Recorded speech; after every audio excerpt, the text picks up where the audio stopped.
புதுச்சேரி மண்ணாடிப்பட்டு தொகுதியில் வாக்கு சேகரிக்க சென்ற பாஜக வேட்பாளர் நமச்சிவாயத்திற்கு அந்த பகுதி மக்கள் வான வேடிக்கை மற்றும் மேளதாளத்துடன் உற்சாக வரவேற்பு அளித்து ஆதரவை தெரிவித்தனர். 30 தொகுதிகள் கொண்ட புதுச்சேரியில் வருகின்ற 9ஆம் தேதி வாக்குப்பதிவு நடைபெறவுள்ளது.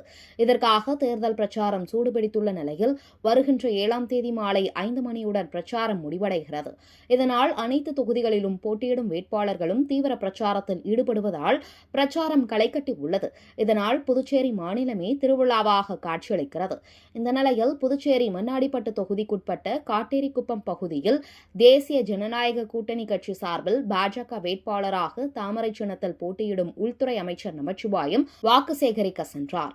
அவருக்கு அந்த பகுதி மக்கள் வான வேடிக்கை மற்றும் மேளதாளத்துடன் உற்சாக வரவேற்பு அளித்தனர்.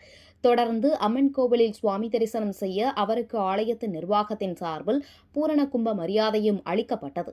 மேலும் ராட்சச கிரேன் மூலம் ஆளுயர மாலை அணிவித்து மரியாதை செலுத்தி ஆர்த்தி எடுத்தும் மலர் தூவியும் பெண்கள் வரவேற்றனர்.